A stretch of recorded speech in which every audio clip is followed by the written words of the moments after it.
Hello ನಮಸ್ಕಾರ, ಇದು ಶಾಂತಪ್ಪ ಜಡಮ್ಮನವರು, sub inspector, Bengaluru command centre. So ನಾನು ಇತ್ತೀಚೆಗೆ ನಡೆದಂತಹ UPSC ಪರೀಕ್ಷೆಯಲ್ಲಿ 644ನೇ ರ್ಯಾಂಕನ್ನು ತೆಗೆದುಕೊಂಡು ತೇರ್ಗಡೆಯಾಗಿದ್ದೇನೆ.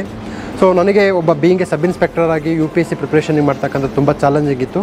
ಬಟ್ ಇದರ ನಡುವೆಯೂ ನಮ್ಮ ಇಲಾಖೆಯ ಉನ್ನತ ಅಧಿಕಾರಿಗಳ ಒಂದು ಸಹಕಾರ, ಸಲಹೆ, ಮಾರ್ಗದರ್ಶನ ಮತ್ತು ನನಗೆ ಪೊಲೀಸಿಂಗ್ನಲ್ಲಾದಂತಹ ಅನುಭವಗಳನ್ನು ನಮ್ಮ ಇಂಟರ್ವ್ಯೂ ಪ್ಯಾನಲಲ್ಲಿ ಕ್ವಶನ್ ಕೇಳಿದ್ದು ಮತ್ತು ಆ ಇಂಟರ್ವ್ಯೂ ಪ್ಯಾನಲ್ ಕೇಳಿದಂತಹ ಪ್ರಶ್ನೆಗಳಿಗೆ ನಾನು ನೀಡಿದಂತಹ ಸಮರ್ಪಕ ಉತ್ತರ ಮತ್ತು ನನ್ನ ವರ್ಕಿಂಗ್ ಎಕ್ಸ್ಪೀರಿಯೆನ್ಸು ನನಗೆ ತುಂಬ ಹೆಲ್ಪ್ ಮಾಡ್ತು. ಎಕ್ಸಾಮ್ ಪ್ರಿಪ್ರೇಷನ್ಗೆ ಮತ್ತು ಸ್ಪೆಷಲ್ವಾಗಿ ಇಂಟ್ರ್ಯೂ ಸ್ಕೋರ್ಗೆ ನನಗೆ ತುಂಬ ಹೆಲ್ಪ್ ಮಾಡ್ತು. ಕಮಾಂಡ್ ಸೆಂಟರ್ನಲ್ಲಿ ವರ್ಕ್ ಮಾಡಿದ್ದು ತುಂಬ ವಿಶಿಷ್ಟ, ಒಂದು ತುಂಬ ಅತ್ಯದ್ಭುತವಾದಂಥ ಅನುಭವ ನೀಡಿತು. ಏನಕ್ಕಂತಂದರೆ ಬದಲಾಗುತ್ತಿರುವ ಕಾಲಮಾನಕ್ಕೆ ತಂತ್ರಜ್ಞಾನದ ಈ ಕಾಲದಲ್ಲಿ ಹೇಗೆ ನಾವು ತಂತ್ರಜ್ಞಾನಕ್ಕೆ ಒಂದು ವಿಕ್ಟಿಮ್ ಆಗ್ತಾ ಇದ್ದೀವಿ, ನಾವು ತಂತ್ರಜ್ಞಾನವನ್ನು ಉಪಯೋಗಿಸಿಕೊಂಡು ಯಾವ ರೀತಿ ಕೇಸನ್ನು ಸಾಲ್ವ್ ಮಾಡ್ಬೋದು ಮತ್ತು ಯಾವ ರೀತಿಯಲ್ಲಿ ನಾವು ಪೀಪಲ್ ಫ್ರೆಂಡ್ಲಿ ಪೊಲೀಸಿಂಗ್ ಮಾಡ್ಬೋದು, ತಂತ್ರಜ್ಞಾನದಿಂದ ನಾವು ಪೊಲೀಸನ್ನು ಎಷ್ಟು ಸ್ಟ್ರೀಮ್ಲೈನ್ ಮಾಡ್ಬೋದು ಅನ್ನುವ ವಿಶೇಷ ಮತ್ತು ವಿಶಿಷ್ಟವಾದ ಅನುಭವ ನನಗೆ ಈ ಕಮಾಂಡ್ ಸೆಂಟರ್ ನೀಡಿತು.